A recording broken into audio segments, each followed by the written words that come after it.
Chapter 9, Sunday Laws. The whole world will support Sunday legislation. The wicked declared that they had the truth, that miracles were among them, that angels from heaven talked with them and walked with them, that great power and signs and wonders were performed among them, and that this was the temporal millennium that they had been expecting so long. The whole world was converted and in harmony with the Sunday law. The whole world is to be stirred with enmity against Seventh-day Adventists because they will not yield homage to the papacy by honoring Sunday, the institution of this anti-Christian power. Those who trample upon God's law make human laws which they will force the people to accept. Men will devise and counsel and plan what they will do.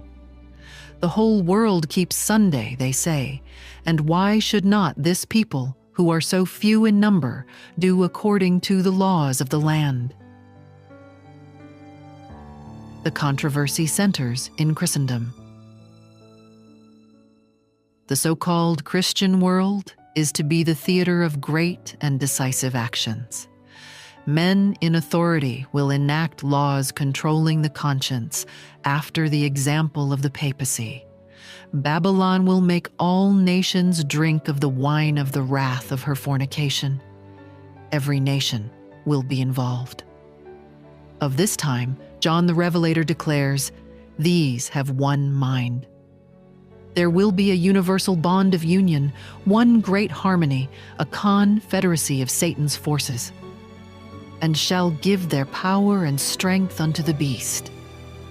Thus is manifested the same arbitrary, oppressive power against religious liberty, freedom to worship God according to the dictates of conscience, as was manifested by the papacy, when in the past it persecuted those who dared to refuse to conform with the religious rites and ceremonies of Romanism.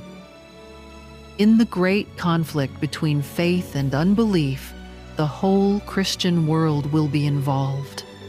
All Christendom will be divided into two great classes: those who keep the commandments of God and the faith of Jesus, and those who worship the beast and his image and receive his mark. As the Sabbath has become the special point of controversy throughout Christendom, and religious and secular authorities have combined to enforce the observance of the Sunday, the persistent refusal of a small minority to yield to the popular demand will make them object of universal execration.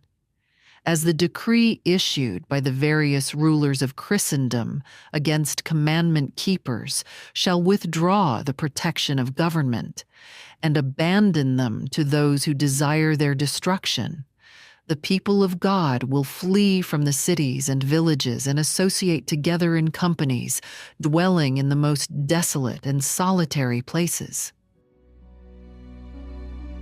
Show no defiance. Those who compose our churches have traits of character that will lead them, if they are not very careful, to feel indignant, because on account of misrepresentation, their liberty in regard to working on Sunday is taken away. Do not fly into a passion over this matter, but take everything in prayer to God. He alone can restrain the power of rulers. Walk not rashly. Let none boast unwisely of their liberty, using it for a cloak of maliciousness, but as the servants of God, honor all men, love the brotherhood, fear God, honor the king. This advice is to be of real value to all who are to be brought into straight places. Nothing that shows defiance or that could be interpreted as maliciousness must be shown.